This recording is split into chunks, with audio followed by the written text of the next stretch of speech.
Buenos días, mi nombre es Nahuel Méndez Diodati y en esta presentación vamos a hablar sobre patología ambiental. Bueno, y primero que nada habría que establecer qué es un ambiente. Los ambientes nos conviene, para poder analizar la situación mejor, dividirlo en tres categorías: ambientes exteriores, interiores y ocupacionales. Los interiores son los que se desarrollan dentro de cualquier tipo de edificación, los exteriores lo inverso. Y los ocupacionales en realidad pueden ser exteriores o interiores o incluso ambas, pero lo importante es que la actividad laboral a veces hace que el paciente se exponga de una manera muy distinta a la que haría en cualquier otra circunstancia. O el ambiente laboral, la actividad laboral, hace que uno tenga que permanecer quizás en un lugar de una forma mucho más prevalente que si uno estuviera simplemente desarrollando su vida normal. Entonces, más allá de si es en exteriores o en interiores, es una situación particular que merece una distinción. No es lo mismo si vivimos en un lugar y estamos expuestos a una cierta cosa que si estamos expuestos 8 horas constantemente en la misma habitación, por ejemplo. El ambiente incluye, entre otras cosas, aire, agua, alimentos y vamos a ver muchas otras cosas más que también incluye. Por ejemplo, dentro del medio ambiente también se incluye, y el Robbins hace mención de esto, incluye todo lo que serían las infecciones que tienen que ver o que aparecen por la interacción irresponsable con el medio ambiente. Esto, por ejemplo, tiene que ver con la resistencia antimicrobiana, el uso que estamos haciendo irresponsable de los antimicrobianos, ya sea en la salud o en la industria, ¿sí? en la agricultura y en la ganadería, hace que se estén desarrollando nuevos microbios resistentes a distintos tipos de antimicrobianos. Por otro lado, la interacción irresponsable con el medio ambiente y la destrucción de ciertos ecosistemas hace que muchos vectores se movilicen. En este caso simplemente elegí mosquitos, pero la realidad es que hay muchos más, de los que se puede hablar una clase entera. En este caso en particular, lo que decidí resaltar son los mosquitos que transmiten la malaria, el dengue, el chikungunya y el zika, que se están movilizando por la destrucción de los ecosistemas y por el aumento de temperaturas. Todo esto está haciendo que puedan llegar a latitudes más altas, es decir, más al sur en el hemisferio sur y más al norte en el hemisferio norte. Lugares donde antes no veíamos dengue están empezando a tener dengue, lo mismo con la malaria, chikungunya, zika y otras patologías.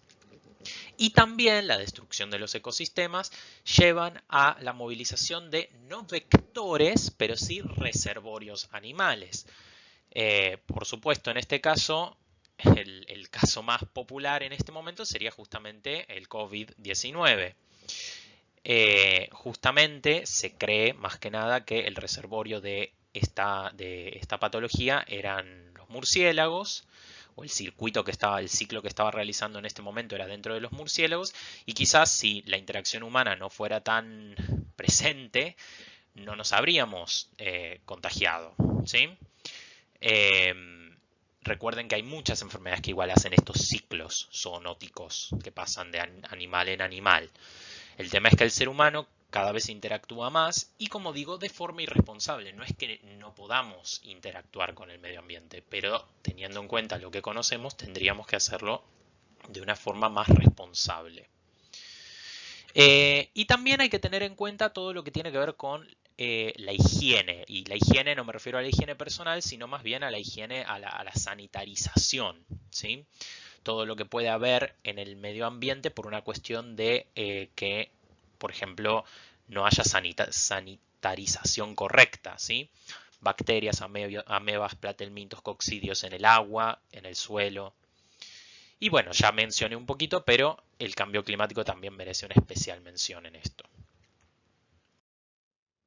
Entonces, en general se habla de factores prevenibles y factores no prevenibles en muchas patologías, no solamente en las ambientales, pero en este caso refiriéndonos justamente a algunas cosas que se pueden evitar y otras cosas que no se pueden evitar. Lo prevenible tiene que ver más que nada con decisiones individuales de cada uno de los pacientes que podamos encontrar. qué deciden hacer respecto a sus vidas que los pone en mayor o menor contacto con posibles patógenos. Lo no prevenible, en cambio, es lo que más allá de lo que el paciente pueda decidir, no va a quedar expuesto de todas formas. Sin embargo, hay que tener en cuenta que no todo es blanco y negro, ¿sí? En algunos pacientes no es tan sencillo eliminar lo que en otros pacientes parece fácilmente prevenible. Entonces, por ejemplo, hay que poner en duda cuán prevenibles son algunos de estos. Por ejemplo, la dieta y el consumo de drogas. Los puse yo en una misma categoría a propósito porque a medida que vamos de arriba hacia abajo, algunas cosas le vamos a decir dieta y algunas van siendo más drogas. Depende a quién uno le pregunte, ¿no? Nadie diría que los carbohidratos, ya sean excesivos o no, son una droga. Probablemente con el colesterol tampoco, pero con el café ya se empieza a poner un poco turbia la cosa. La cafeína es una droga, no es una droga, es droga si la consumimos como café, pero no es droga si la consumimos como café, pero si la consumimos suelta sí. ¿Qué ocurre con el alcohol? ¿Es una droga, no es una droga? Y el tabaco. Y bueno, otras, muchas otras más. Todas estas, ¿cuán prevenibles son? Si el paciente no tiene más remedio que consumir una dieta basada en carbohidratos o alta en colesterol, porque no tiene la disponibilidad de acceder a otro tipo de alimentos, se pone un poco en duda cuán prevenible es. Lo mismo con las cuestiones culturales. Cómo se utiliza el café, cómo se utiliza el alcohol, cómo se utiliza el tabaco. Quizás el paciente ni siquiera tiene la noción. Entonces lo que es fácilmente prevenible en otro tipo de pacientes no lo es tanto en otros. Y justamente esto tiene que ver con lo que dice acá, en países desarrollados y en estratos socioeconómicos más altos, el comportamiento personal tiene mayor peso. Es más fácil decidir en los países desarrollados, con más acceso a cultura, con mayor nivel económico. Pero, así y todo, nadie escapa completamente al medio ambiente. Entonces, uno de los no prevenibles, no importa cuánto dinero tengamos por ahora, es el aire. 4,2 millones de personas mueren por exposición en exteriores a contaminantes en el aire y 3,8 millones por exposición en interiores, ¿sí?, a contaminantes en el aire. El 91% de la población mundial vive en zonas que exceden los niveles recomendados de contaminación, ¿sí? La fuente es la Organización Mundial de la Salud en 2016. Y se considera que los contaminantes en el aire son responsables del 16% del cáncer de pulmón, 25% de la enfermedad pulmonar obstructiva crónica, 17% de las cardiovasculares y 26% de empeorar o causar infecciones respiratorias. Por supuesto, siempre es necesario también un agente etiológico infeccioso. Bien, y entonces ahora vamos a hablar de algunos de los ejemplos de estos contaminantes en el aire. Tenemos, por ejemplo, el ozono y el dióxido de azufre. El ozono perjudicial es el que se forma en la troposfera, la parte baja de la atmósfera. No hay que confundirlo con el ozono que no es perjudicial, o sea, es la misma molécula de ozono, pero cuando se forma en la parte alta de la estratosfera, por procesos que son más bien naturales, ese ozono en general no afecta a los seres humanos, está en la parte más alta y no suele bajar, es el que forma la capa de ozono. En cambio, este es el ozono que justamente se forma en parte más baja, tiene que ver con reacciones entre óxidos de nitrógeno y otros compuestos orgánicos que más que nada son emisiones vehiculares e industriales. Además, el ozono formado de esta forma frecuentemente se combina con dióxido de azufre, que también está formado más que nada en procesos industriales. Ambos se conjugan y son irritantes pulmonares que son especialmente problemáticos para asmáticos o pacientes con enfisema. El humo y el hollín, particularmente, el hollín en realidad es justamente la parte sólida del humo, lo que forma justamente cuando se impregna. Y podemos ver que produce un aumento del 0,5 de la mortalidad por cada 10 miligramos en un metro cúbico. Esto quiere decir por aproximadamente el peso de 2 granos de arena en 1000 litros de aire, hace que mueran 5 por cada 1000 personas, más que si no estuvieran esos 2 granitos de arena, ¿sí? Principalmente porque empeoran enfermedades cardiovasculares y respiratorias, que ya son extremadamente usuales. En general, las partículas mayores a 10 micrones son atrapadas y eliminadas por la mucosidad en el tracto respiratorio. Pero son las partículas menores a 10 micrones las que llegan a los alvéolos y son fagocitadas e inducen la formación de especies reactivas del oxígeno, ¿sí? En particular, el hollín es interesante porque el Dr. Pott, el mismo que si ven tuberculosis, después van a ver que hablamos también del Dr. Pott en la tuberculosis, por otro motivo, permitió establecer el trabajo que él hizo, la relación causal entre la ocupación, en este caso de los limpiadores de chimeneas, justamente que estaban todo el tiempo cubiertos de hollín, y un cáncer que desarrollaban, particularmente en el escroto, porque justamente era donde se impregnaban con hollín y donde era muy difícil de limpiarse, por condiciones propias de la piel, justamente. Y aparecían justamente carcinomas en esa parte de la piel. Después vamos a ver en otro teórico más particularmente que tienen que ver algunos contaminantes con el cáncer, pero bueno, ya empezamos a hablar de eso acá. Fue el primero en ofrecer esta explicación de que había una relación causal entre la ocupación y la enfermedad y así establecer el concepto de salud ocupacional, ¿sí? Después vamos a ver en particular que esto también tiene mucho que ver con el tema de antracosis. Bueno, después tenemos el monóxido de carbono.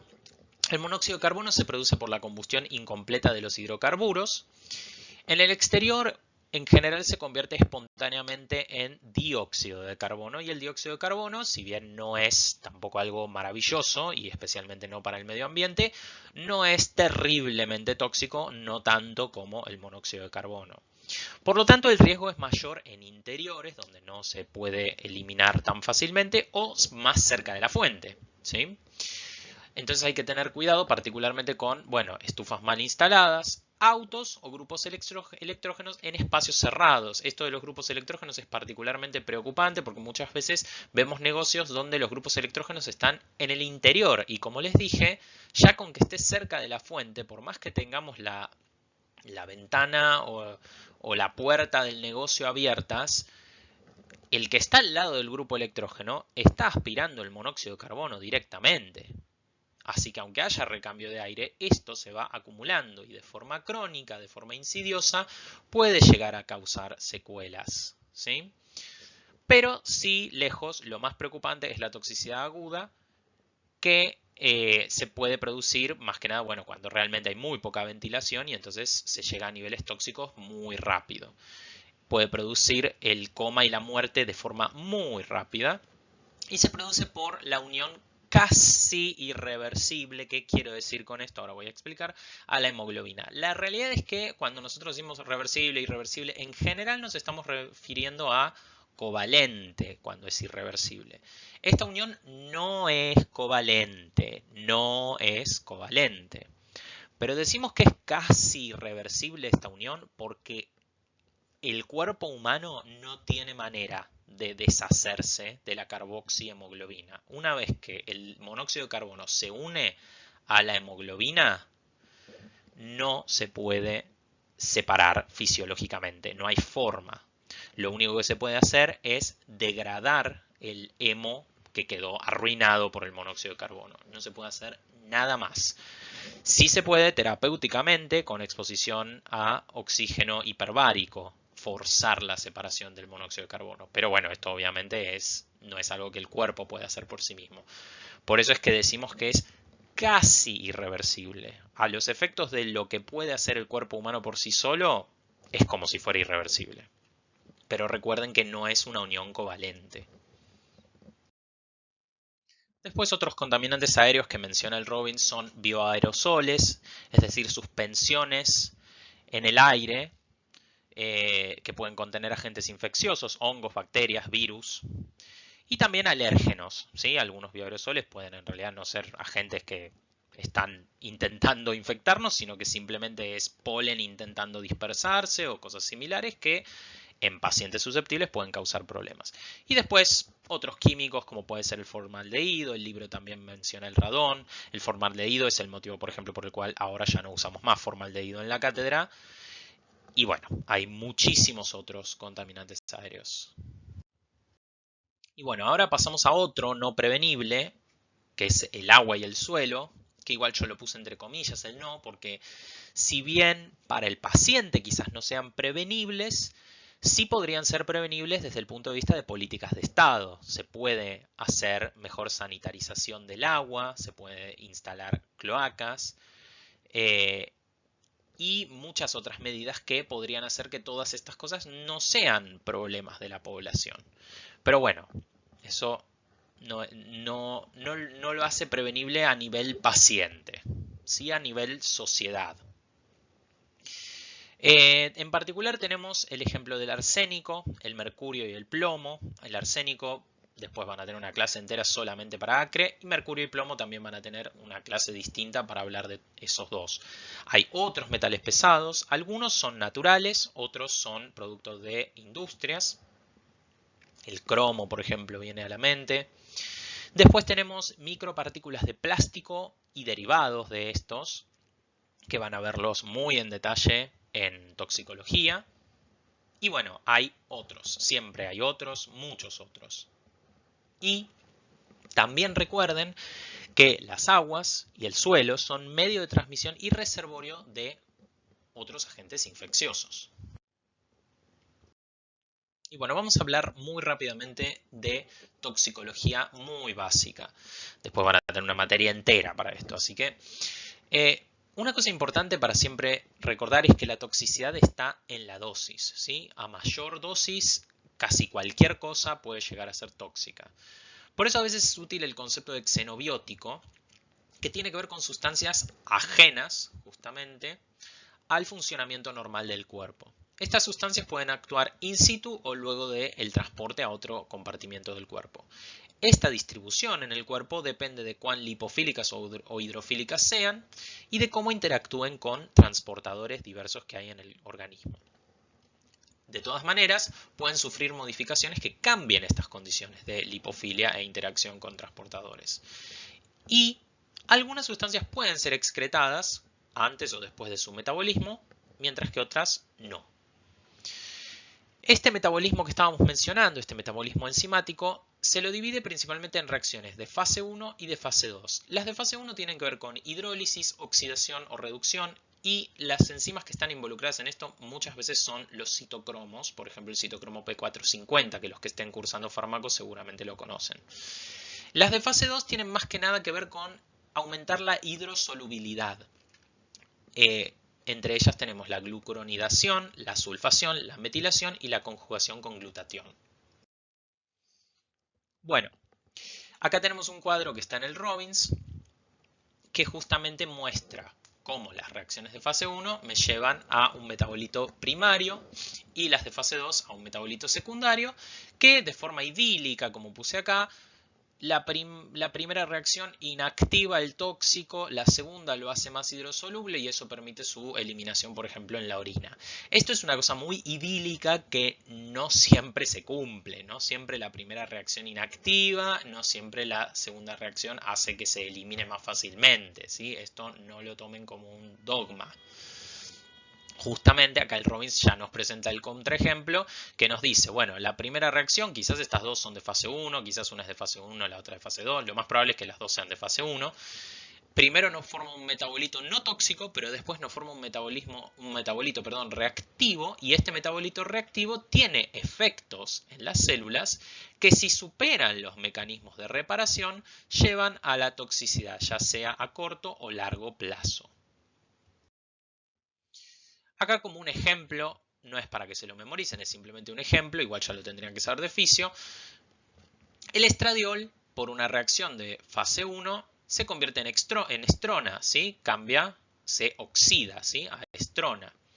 Y la estrona, a su vez, se conjuga con glucurónico para formar este glucurónido de estrona. Y fíjense, justamente este es un contraejemplo. Este glucurónido en realidad se excreta menos que el estradiol, ¿sí? Así que De nuevo, recuerden que no siempre tiene que ver, estas reacciones no siempre tienen que ver con aumentar la excreción. Simplemente aumenta su solubilidad en agua, la glucuronidación. Acá otro ejemplo con la aspirina. La aspirina, como pueden ver acá, tenemos oxidación, que sería, una reacción de fase 1. Y acá, por ejemplo, tenemos conjugación. ¿Sí? Acá ya esta también es una de fase 1. Entonces, esta hidrólisis es de fase 1 y después de esa primera reacción se puede volver a dar otra de fase 1 o acá tenemos una de fase 2. Que puede o no, como decía, ayudar a que o bien se distribuya o se excrete. Y fíjense que justamente acá este metabolito, el ácido salicílico, no es inactivo. Así que de nuevo, nunca no se queden con esa idea de que las reacciones de fase 1 inactivan. Eso es absolutamente falso. Pueden inactivar como pueden de hecho activar. Y acá, por ejemplo, un metabolito del cual vamos a hablar mucho más después en otro teórico en particular, que es el alcohol. ¿Sí? El etanol no sufre ninguna conjugación, o sea, ninguna fase 2. Son todas de fase 1 por distintas vías que me lo convierten en acetaldehído y luego otra de fase 1 me lo convierte en acetato. El acetato luego entra como acetil-CoA y se utiliza en muy diversos tejidos. Así que, como pueden ver, no tomen como un dogma esto de fase 1, fase 2 y qué es lo que hacen esa fase 1 y fase 2 siempre, ¿sí? Bueno, esto es todo por esta clase. En otras clases vamos a entrar más en detalle con algunas de las patologías. Muchas gracias.